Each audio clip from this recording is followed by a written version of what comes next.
Isang panalo na lang at ang San Miguel Beer ay magiging kampiyon na dito sa Philippine Cup. Pero mukhang hindi pa raw dyan natatapos yung kwento dito dahil mukhang next season daw ay talagang gusto na ng San Miguel Beer na itodo yung kanilang pagpapalakas ng koponan. At base dito sa mga impormasyon na lumalabas mula sa kampo ng SMB, baka daw makuha na nila itong si Xavier Lucero. Sa ngayon, mukhang ganito talaga ang binabalak ngayon ng San Miguel Beer. At ito yung mangyayari daw pagkatapos nitong season na to, nitong finals. Ang mangyayari dyan ay isang 3-team trade kung saan maa-acquire ng San Miguel Beer ang serbisyo nitong si Xavier Lucero. At ang Magnolia naman may makukuha dito sa Terra Firma, baka yung number 1 draft pick nila. At ang Terra Firma naman baka mapunta sa kanila itong si Andreas Cahilig at si Jeron Teng mula sa SMB. Hindi pa tiyak kung sino yung ibang players na mapupunta sa Magnolia at dito sa Terra Firma, pero maliwanag na lang dyan. Ito si Xavier Lucero malamang kunin na ng San Miguel. Dahil mukhang ang plano daw ng San Miguel sila naman ang makaka-Grand Slam next season. Aba, alam naman natin na itong SMB ay naka-Grand Slam na pero matagal ng panahon yun, 1989 pa, nung naglalaro pa si Ramon Fernandez at sila, alam natin, sila Hector Calma, Alvin Teng.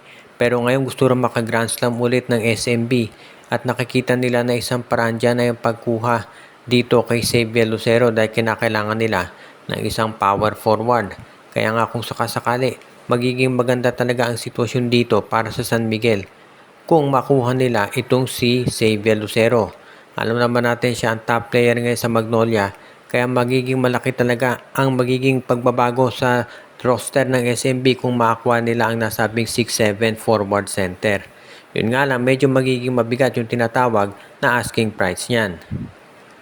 Bukod dito sa San Miguel sa magpapalakas ng lineup, may isa pang posibilidad ngayon na ito naman daw Raynor Shine Elasto Painters ay kukuha ng isa ring tinatawag na wingman para mapa-fortify yung kanilang front court at baka ang kunin nila ay itong si Kenneth Taffin mula dito sa Phoenix Fuel Masters.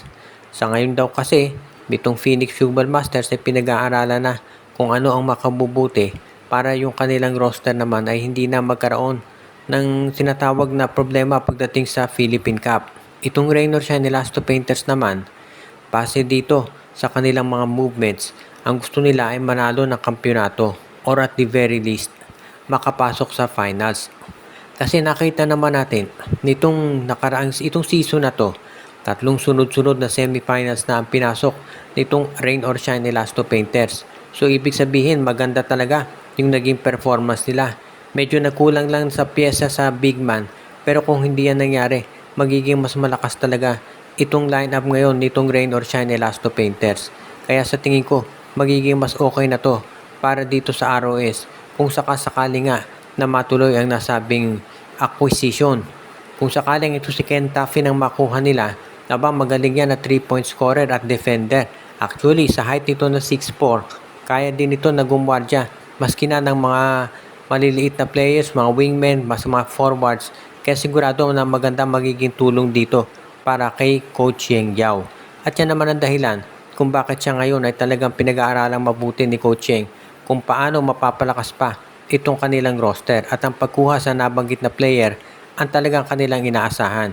Kaya sigurado na magiging good news ito para dito kay Coach Yeng Yao kung matuloy nga yung transaction nila nitong Phoenix Fuel Masters at pati na ng Rain or Shine.